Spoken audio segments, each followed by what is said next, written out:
Historiadora, pesquisadora, jornalista, prestes a lançar um livro sobre Jorge Amado, Josélia Aguiar é a nova curadora da Flip, a Festa Literária Internacional de Paraty. E ela está aqui conosco ao lado do nosso companheiro jornalista e crítico literário Manuel da Costa Pinto, que também já foi curador da Flip. Boa noite, sejam bem-vindos. Boa noite. Boa noite. Josélia, você pode adiantar já alguma coisa? Você já começou a pensar, evidentemente, sim, mas sim.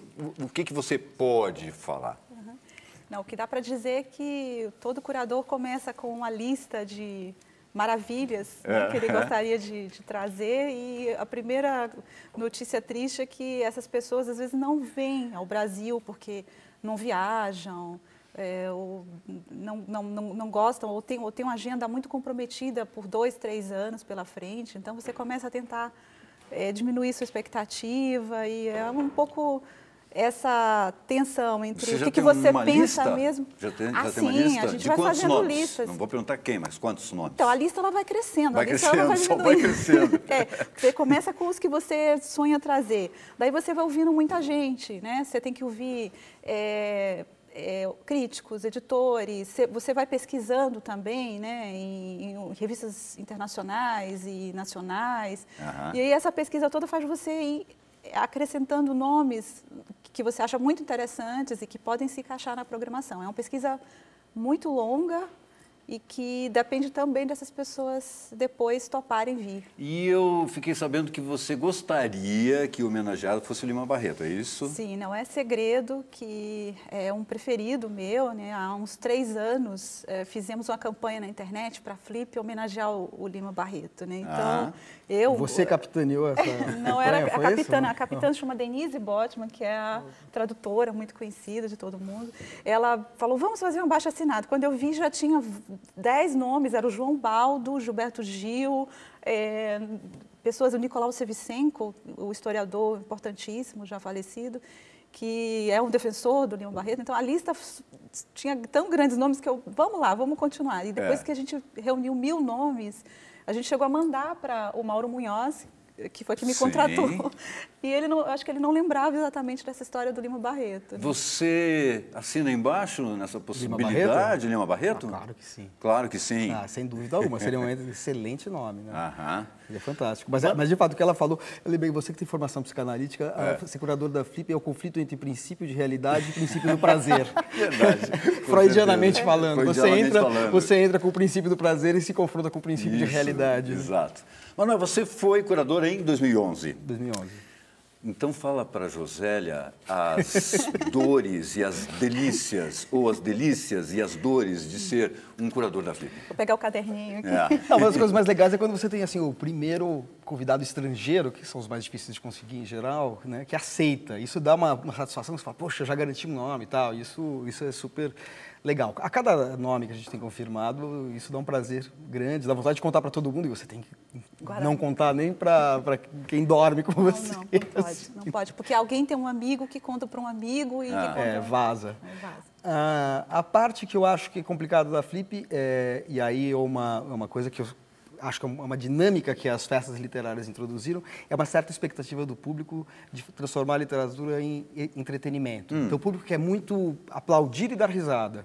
E qualquer discussão um pouco mais aprofundada é criticada. E isso reverbera na imprensa, o que eu acho ruim. Eu acho que muitas vezes a imprensa reitera esse comportamento do público, essa expectativa do público. Sei. E, às vezes, a tendência é transformar a literatura no entretenimento, sendo que a literatura tem coisas complexas e densas que eu acho que merecem ser faladas, mesmo num ambiente festivo. Claro. Então, eu acho que isso equacionar isso, sem deixar de ser um entretenimento, sem deixar de ser uma festa, mas também ter uma densidade, a equação aí é delicada, complicada, e eu acho que é o maior desafio. José, prepare-se então. Prepare-se. Bom, aproveitando a presença da Josélia e do Manuel, na última semana aconteceu o Prêmio São Paulo de Literatura. Marcelo Maluf foi o autor estreante com mais de 40 anos. Rafael Galo ganhou o prêmio de estreante com menos de 40 anos. E o romance do ano é Anatomia do Paraíso, de Beatriz Bracher. Manuel, você tem 32 segundos para falar da Beatriz Bracher. Olha, é uma escritora fantástica, uma escritora que criou uma maneira muito particular de olhar para a realidade brasileira, não diretamente, não frontalmente, falando dos problemas sociais, do esgarçamento do tecido social, mas através das relações sociais, da deterioração dos tecidos sociais, das relações afetivas, e como isso diz muito sobre a realidade. Então, todas as questões, desde questões de diferença de classes, sexismo, memórias do regime militar, tudo isso entra, mas numa perspectiva que é subjetiva, portanto, não são romances que falam da realidade de maneira ingênua, que mimetizam, simplesmente copiam, reproduzem o que a gente vê diante dos nossos olhos, mas fala do impacto disso na subjetividade. E no caso do Anatomia do Paraíso, tem também uma questão metaliterária, porque tem uma questão ali da tradução, um estudo sobre Paraíso Perdido do Milton. Então, aí existe uma relação também com a história da literatura, um romance, talvez o romance mais complexo, mais denso dela, um prêmio merecidíssimo e que também consagra uma obra muito consistente dentro da literatura brasileira. E era de dia, Adriana 32, Couto. falei 32 segundos? Hã? Você contou os 32 Eu segundos? acho que foi um pouquinho mais, não foi, Matheus? Então tá bom. Foi um pouquinho mais. Didi, você conversou com ela? Conversou? A Adriana Couto conversou e a gente vai ver agora a entrevista. Em uma manhã de segunda-feira, no início do outono, um jovem estudante escreve debruçado sobre a escrivaninha em seu quarto e sala no 9º andar de um prédio de longos corredores. Parte dele e da relação de um rapaz apaixonado pela literatura. Em um caderno de capa ocre, Félix reúne as anotações sobre o poema Paraíso Perdido, de Milton, feitas ao longo dos últimos meses. Eu vou contando a história da leitura do poema.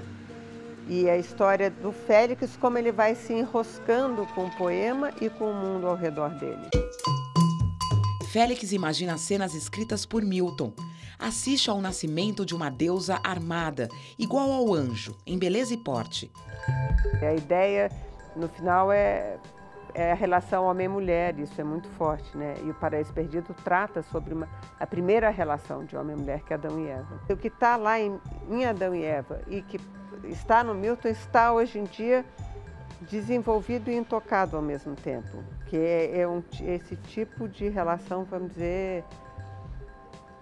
Enfim, eu fico assim, achando pena chamar de machista porque fica muito simples, mas no final é isso, assim. É que o livro não é só sobre feminismo ou machismo ou não sei o quê, né? Porque as relações entre homens e mulheres ultrapassam isso e a relação consigo mesmo. Wanda dorme dentro do ônibus até o Instituto Médico Legal de Itabró, cidade vizinha ao Rio de Janeiro. A história da Wanda é ela grávida e ela começa mais ou menos de 3 meses e vai acabar com o nascimento do filho.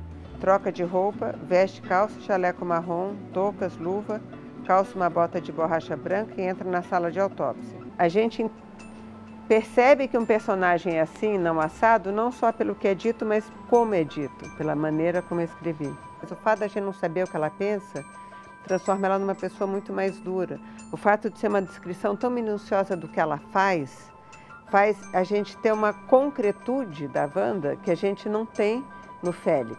Retira do armário gelado um cadáver feminino, lê a ficha, é o corpo de uma mulher sem nome. Começa seu trabalho. Acho que talvez eu vá um pouco na contramão do que do movimento feminista mais contemporâneo, mas eu acho que homem pode falar sobre mulher também. Eu acho que não é só a mulher que pode falar sobre a mulher, como não é só o negro que pode falar sobre o negro, ou o pobre sobre o pobre. Se você coloca como característica da literatura feminina, vamos dizer, ser mais vaga, menos precisa, ser mais intimista, muito ligada aos detalhes. Tem muitos homens que escrevem assim. Se é uma literatura feminista de combate, tem muitos homens que escrevem assim. Se a literatura feminina existe, que eu não sei se ela existe, não sei o que a definiria, mas com certeza não é o autor.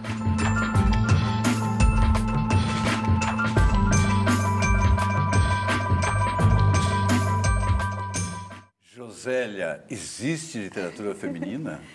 Então, cada autor inventa a sua expressão, né? Concordo com a Beatriz quando ela diz um autor pode inventar uma personagem, uma narradora mulher e vice-versa, uma escritora mulher pode inventar um narrador homem e isso funcionar absolutamente bem, né? o que eu percebo é que nos últimos tempos há uma necessidade muito grande de aumentar a representação feminina, por exemplo, e muitas vezes essa questão do que seria o feminino, a questão feminina na literatura, é explorada positivamente pelos grupos feministas como uma bandeira, né? Como um tema para discussão, enfim. Então, eu diria que dá para dizer que há as duas coisas, né? A depender qual é o seu projeto, né? Sim. O Manuel citou, quando ele foi curador lá da Flip, que muita gente reclamou, e sempre tem alguma reclamação em todos os anos, na verdade, né? Você citou a questão do entretenimento, alguns dizem que os debatedores às vezes não rendem tão bem. Ou os mediadores se estendem demais nas perguntas. Eu já fui alvo de crítica, assim, quando eu não era curador, eu era mediador, já fui mediador algumas vezes. Não, faz perguntas muito longas, mas escuta, a literatura não é fácil. Nesse ano, quando eu cheguei lá, inclusive, acho que foi a primeira coisa que eu fiz, quando eu cheguei lá na Flip, foi no Espaço Itaú Cultural, que já tinha uma reunião muito interessante de 5 mulheres. Eu acho que foi a Roberta Estrela Dalva, que estava fazendo, inclusive, a mediação de mulheres. Algumas reclamavam até, pô, por que eu... uma mulher, uma delas, eu sou uma mulher negra, escrevo... Conceição Evaristo. A Conceição Evaristo. Nunca fui convidada para uma mesa, etc. e tal. Enfim, novas discussões, vamos colocar no ar.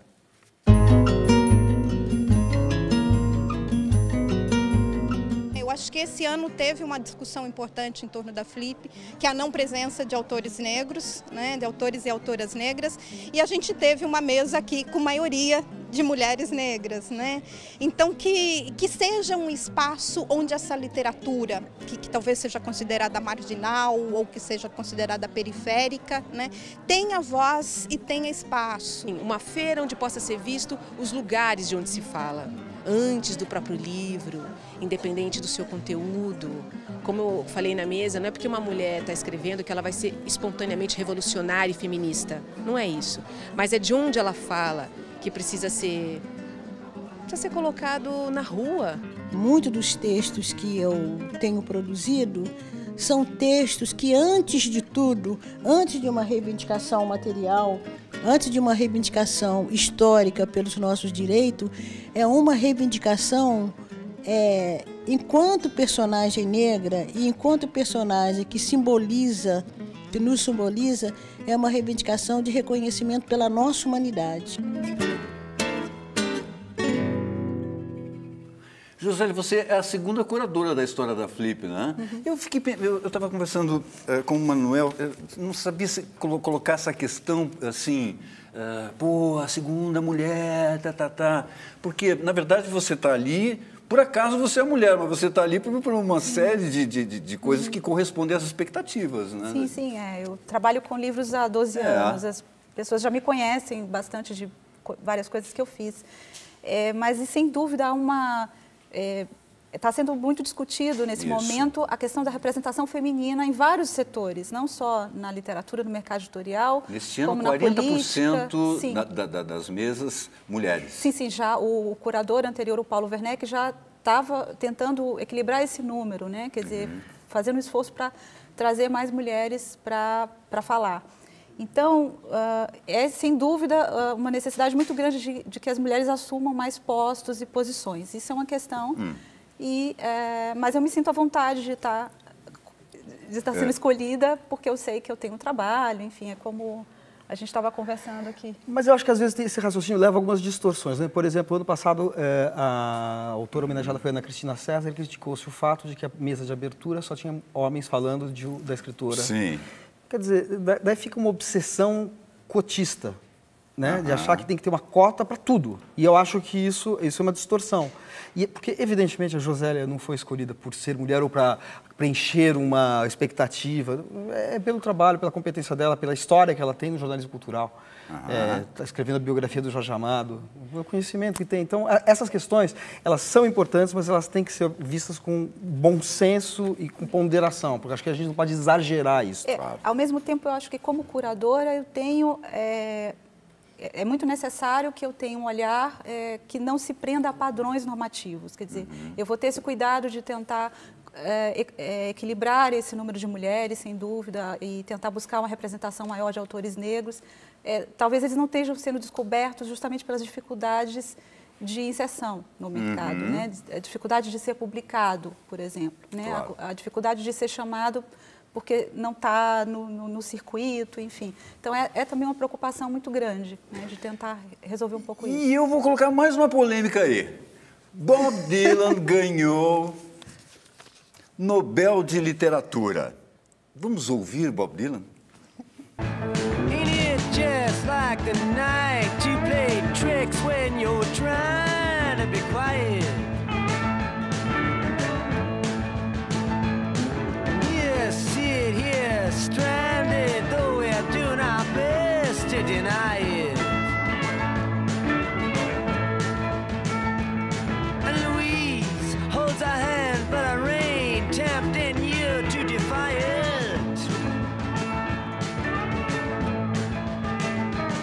Lights flicker from the opposite line. Esse aí é um trecho da música Visions of Johanna, que é de um disco clássico do Bob Dylan que se chama Blonde on Blonde, de 1966, mais ou menos em português, porque sempre é tradutor traidor, né? Ele diz mais ou menos o seguinte: nos museus a eternidade vai a julgamento, vozes ecoam, é assim que a salvação deve ser, depois de um tempo. Mas Mona Lisa, com certeza, sentiu a tristeza da estrada. Dá para ver pelo jeito que ela sorri. Manuel da Costa Pinto, você super fã de música pop, de rock, etc e tal. Gostou? Eu queria que fosse o Mick Jagger o ganhador do Não vem com essa. Porque você estava contando para mim que citaram o David Bowie. A porta-voz lá da Academia Sueca, quando foi entrevistada depois do anúncio, falou que ela gostava muito do David Bowie. Por ela acha interessante premiar um compositor, mas que ela gostaria que tivesse sido o David Bowie. Não daria porque ele morreu e eles sempre premiam autores vivos.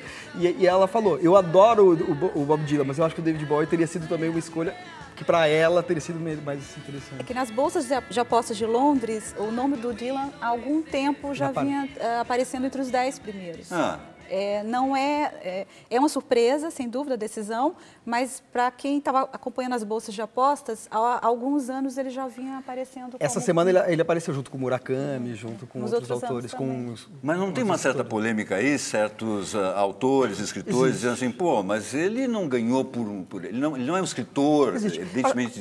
Ele tem livros, mas poucos livros. Eu acho que tem um lado, se você me permite, assim, tem um lado muito positivo e um lado questionável nessa escolha. O lado positivo é simplesmente o fato de que nem todas as canções, nem todas as letras musicais podem ser lidas como poemas, mas muitas podem. Né? A gente tem exemplo aqui do Caetano Veloso. Caetano Veloso tem que entrar em qualquer antologia de poesia brasileira digna do nome. Mesmo se aplica a Bob Dylan. Acho que é um poeta da língua inglesa e da poesia norte-americana, sem dúvida alguma. Por outro lado, o lado negativo dessa premiação é que, num momento em que a gente vive um momento de transição, de ansiedade, expectativa em relação ao suporte livro, é um desprestígio para o livro. Né? Que o Bob Dylan tem livros publicados. Tem um livro, inclusive, esgotado no Brasil, chamado Tarântula, traduzido por ninguém menos. Livros. Não foi ganhou pelo conjunto da obra, das canções. O livro dele se chama Tarântula, foi publicado pela Brasiliense, está esgotado e traduzido por Paulo Henriques Brito, que é um dos maiores poetas brasileiros. Sim. Então, mas não foi por causa de um livro que ele ganhou, foi por causa do cancioneiro dele. Então, acho que a questão do livro, considerando o enorme número de autores preteridos pelo Nobel, né, eles deixaram de lado tantos escritores ao longo da história e ainda hoje, dar para um autor que não tem livro, de alguma maneira, é um desprestígio do livro como o suporte clássico, eterno da literatura. Você concorda com isso, Josélia? É um desprestígio para o livro? Não, não é um desprestígio. Eu acredito que a decisão do Nobel ela é cada vez mais ousada. Ano passado foi escolhido uma jornalista. Verdade. Vamos lembrar que eles estão também tentando... A bielorrussa de nome impronunciável meu. José, eles estão querendo limpar a barra, né? Porque assim, eles deram prêmios, assim, eles deixaram Borges de lado, eles deixaram um monte de gente de lado. E eles deram um prêmio para... A polêmica se instalou por aqui também. 8 suecos. Na história do Nobel tem 8 autores suecos que ninguém ouviu falar. O mundo era muito pequeno antes, o mundo aumentou agora, né? Com a internet eles estão mais atentos ao que está acontecendo. Você gostou da escolha do Dylan, então? Eu acho que o prêmio Nobel, ele é interessante, mas ele não é a única medida de qualidade, de importância. Aliás, ele é interessante para você saber quem é e você descobrir um autor novo e ele passa a circular mais. Mas você não pode dizer que, como o Manuel mesmo já falou, Borges não ganhou, tem muita gente importante que não ganhou, né? Ou vai morrer antes de ganhar, enfim. Sim. Eu achei muito interessante, eu acho que o fato dele estar premiando uma linguagem poética que está fora do livro, né? Isso. E isso para mim é muito importante. É um sinal de alguma coisa mais ousada. Muito bem. Muito obrigado pela presença de vocês. Boa sorte. Eu acho que você vai gostar muito. Vai também, né, camelar e vai sofrer pressões. Não está nem no começo ainda o sofrimento. A gente dela. vai conversar muito sobre a Flip, vou entrevistar você, vou ficar lá no seu pé. Maravilha. Tá bom? Parabéns, muito obrigado. Josélia. Parabéns, viu? Parabéns, viu? Parabéns. Mais do que merecido.